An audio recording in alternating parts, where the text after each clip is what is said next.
इस दुनिया में ऐसे बहुत ही कम स्टूडेंट होंगे जिनको ये प्रॉब्लम नहीं होगी कि पढ़ा हुआ याद नहीं रहता। हम पढ़ तो लेते हैं लेकिन फिर भूल जाते हैं। तो अगर हम भूल जाते हैं तो फिर हमारे पढ़ने का मतलब क्या निकला? ऐसे में सारी मेहनत बेकार चली जाती है।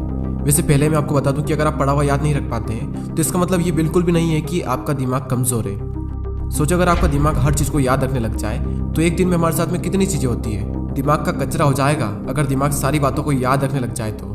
वैसे हमारा मेन टॉपिक है कि हम पढ़ा हुआ याद कैसे रखें। अगर इस प्रॉब्लम का सोल्यूशन निकल गया तो आपका टाइम भी बचेगा और आपको रिजल्ट भी बहुत ज़्यादा मिलेगा।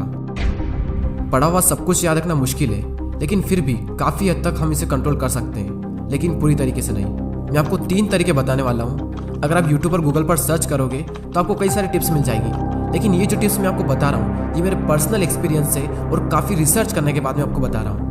आप यकीन मानिए कि ये 3 टिप्स इतनी ज़्यादा इफेक्टिव है कि इनको यूज़ करने के बाद आपका टाइम भी बचेगा और आपको रिजल्ट भी 2 गुना मिलेगा। तो पहला जो पॉइंट है वो है स्टडी लेस स्टडी गुड। भले ही कम पढ़ो लेकिन अच्छा पढ़ो। विल परेटो ने इस दुनिया को एक महान सिद्धांत दिया जिसे कहा जाता है 80-20 का रूल्स। इन्होंने एक ऐसा नियम दिया जो कि दुनिया की हर वस्तु में हर जगह पाया जाता है। इन्होंने बताया कि आपके 20% एफर्ट्स आपके 80% रिजल्ट में कन्वर्ट होते हैं। इनका कहना है कि आप सिर्फ 20% चीज़ों पर फोकस करो, आपको 80% रिजल्ट सिर्फ इन्हीं से मिलेंगे। एग्जाम्पल के लिए विल परेटो बताते हैं कि दुनिया का 80% पैसा और ज़मीन इस दुनिया के 20% लोगों के पास में है। 80% क्राइम इस दुनिया के 20% लोग करते हैं।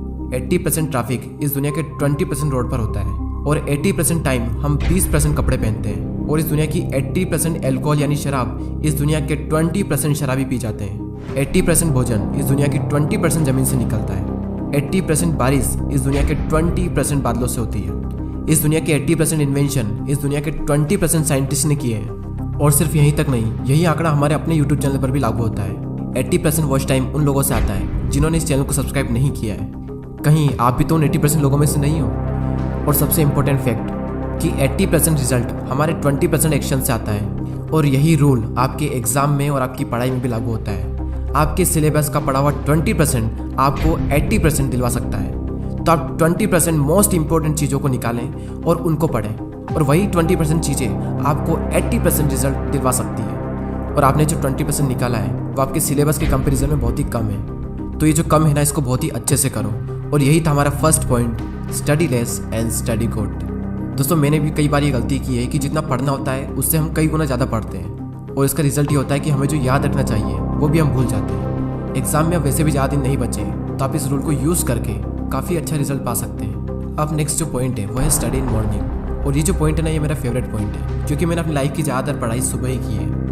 एक तरफ एक स्टूडेंट है जो सुबह जल्दी उठकर 2 घंटे पढ़ाई कर रहा है, और वहीं दूसरी ओर एक और स्टूडेंट है जो दिन में 4 घंटे पढ़ाई कर रहा है। तो ये जो पहला वाला स्टूडेंट है ये ज़्यादा आउटकम दे पाएगा दूसरे वाले के मुकाबले। सुबह जल्दी उठकर पढ़ने के 2 सबसे बड़े बेनिफिट होते हैं। सुबह के टाइम हमारी कंसंट्रेशन सबसे पीक स्टेट पर होती है, और सुबह के टाइम पे जो कंसंट्रेशन होती है शायद ही पूरे दिन में आपको कंसंट्रेशन मिल पाएगी। और सेकंड बेनिफिट ये है सुबह जल्दी उठने का कि सुबह कोई भी डिस्टर्ब करने वाला नहीं होता है। एनवायरनमेंट में एक अलग ही साइलेंस होता है, और उस साइलेंस में कुछ नया सीखने का मजा ही कुछ और होता है। आप सुबह जल्दी उठकर 3 घंटा पढ़िए, और उसके बाद में पूरे दिन अगर आप सिर्फ मुश्किल से आधा से 1 घंटा भी पढ़ते हैं तो बहुत है आपके लिए। कहने को तो लोग 8-10 घंटे पढ़ते हैं, लेकिन जो 2-3 घंटे की मेन पढ़ाई जो होती है कॉन्सेंट्रेशन के साथ में, वही सबसे मेन चीज़ होती है। बाकी सब दिखावा है। हमारे देश के प्राइम मिनिस्टर मोदी जी ने भी सुबह जल्दी उठकर पढ़ने को कहा है। एक रीजनेबली सुबह सूर्योदय के पहले अगर तैयार हो करके पढ़ना शुरू करते हैं तो पूरी तरह आप बिल्कुल मन से एकदम तंदुरुस्त होते हैं। जैसे बारिश के बाद आसमान कैसा साफ नजर आता है। सुबह बहुत ही उत्तम कालखंड होता है, फ्रेश होते हैं, थकान नहीं होती है, और अध्ययन से ही शुरू करते हैं तो ज़्यादा अच्छा रहता है। और ना सिर्फ मोदी जी ने बल्कि हमारे शास्त्रों में, आयुर्वेद में भी यही बात कही गई है कि सुबह के टाइम हमारा ब्रेन सबसे ज़्यादा एक्टिव होता है, और उस टाइम जो भी हम अपने ब्रेन में डालेंगे वो दिमाग में छप सा जाएगा। सो ये था second point, study in morning. अब जो लास्ट जो पॉइंट है वो बहुत ही ज़्यादा इंपॉर्टेंट पॉइंट है, और ये पॉइंट आप सबको ऑलरेडी पता है, लेकिन हर कोई इस पॉइंट को बहुत ही इग्नोर करता है। और वो पॉइंट है पढ़ाई के बीच में रेस्ट लेना। कुछ लोग होते हैं जो रेस्ट ही नहीं लेते हैं, और कुछ लोग ऐसे होते हैं जो बहुत लंबा रेस्ट लेते हैं, और इस बीच में कुछ लोग ऐसे होते हैं जिनकी पूरी ज़िंदगी रेस्ट लेने में निकल जाती है, और एंड में वो खुद रेस्ट इन पीस हो जाते हैं। पढ़ाई के बीच में कितना रेस्ट लेना चाहिए ये मैं आपको नहीं बताने वाला, ये आप खुद तय करें अपने अकॉर्डिंग। आपको फिर से एनर्जी प्रोड्यूस करने के लिए कितना टाइम चाहिए ये आपको आपके अलावा कोई नहीं बता सकता।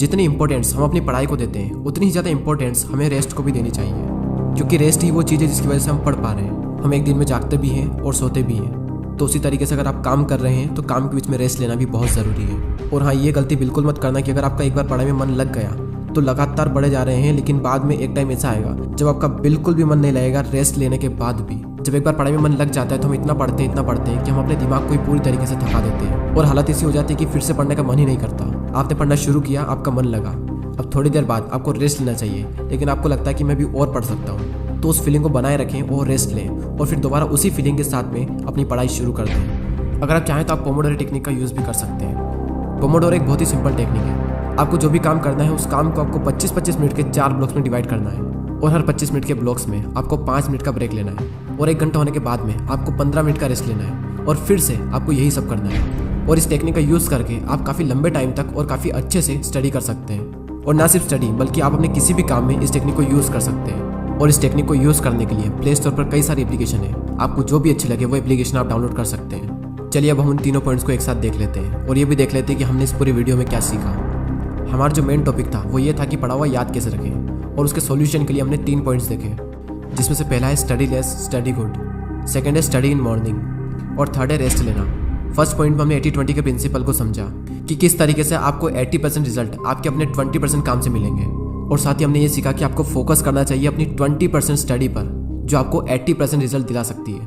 सेकंड पॉइंट था कि स्टडी इन मॉर्निंग, यानी कि सुबह उठकर पढ़ो, और इस पॉइंट में हमने देखा कि किस तरीके से आप जल्दी उठकर हाई कॉन्सेंट्रेशन वाली स्टडी कर सकते हो। और थर्ड पॉइंट है स्टडी के बीच में ब्रेक लेना, और इस पॉइंट में हमने रेस्ट की इंपॉर्टेंस को जाना। जितना इंपॉर्टेंट जागना होता है उतना इंपॉर्टेंट सोना होता है, उसी तरीके से जितना इंपॉर्टेंट काम करना होता है उतना ही इंपॉर्टेंट रेस्ट लेना भी होता है। और थर्ड पॉइंट में ही हमने पोमोडोरो टेक्निक के बारे में जाना। जो भी काम आप करना चाहते हो उस काम को 25-25 मिनट के 4 ब्लॉक्स में डिवाइड कर दें और हर 25 मिनट के बाद में 5 मिनट का ब्रेक्स लें, और जब पूरा 1 घंटा हो जाए तो उसके बाद में 15 मिनट का रेस्ट लें। और इस टेक्निक का यूज़ करके भी आप लंबे टाइम तक काफ़ी अच्छे से पढ़ाई कर सकते हो। और दोस्तों, अगर आपने पूरे साल पढ़ाई नहीं की है तो अब भी आपके पास में टाइम है, क्योंकि वो किसी ने क्या खूब बात कही है कि जो हो गया उसे सोचा नहीं करते, जो मिल गया उसे खोया नहीं करते। सफलता उन्हें ही हासिल होती है जो वक्त और हालातों पर रोया नहीं करते। अगर आप अब भी शुरू करते हो और दिल लगा कर मेहनत करते हो तो अब भी आप कई लोगों से आगे निकल सकते हो। बस मेहनत खामोशी से कीजिए और इतनी मेहनत करो कि आपकी सफलता शोर मचा दे। अब वैसे ही बहुत टाइम निकल चुका है और एग्ज़ाम बहुत नज़दीक है, और जब इतना कम टाइम बचा है तो बैठे बैठे ज़िंदगी बर्बाद ना कीजिए, क्योंकि ये ज़िंदगी मिलती है कुछ कर दिखाने के लिए। रोके अगर आसमान हमारे रास्ते को तो तैयार हो जाओ आसमान झुकाने के लिए। अब बात आती है उन 80% लोगों की जो वीडियो तो देखते हैं लेकिन सब्सक्राइब नहीं करते। यूट्यूब पर आपको वीडियो बिल्कुल फ्री में मिल रहा है और सब्सक्राइब करने का भी यूट्यूब आपसे पैसा नहीं लेता है, तो फिर मैं ये सोचता हूँ कि आप सब्सक्राइब क्यों नहीं करते। दोस्तों, बहुत मेहनत लगती है वीडियोस बनाने में। आपका एक सब्सक्राइब और एक कमेंट मुझे बहुत मोटिवेट करता है आने वाले टाइम में इससे भी अच्छे वीडियोस बनाने के लिए। मैं लेता हूँ आपसे अलविदा। Thanks for watching.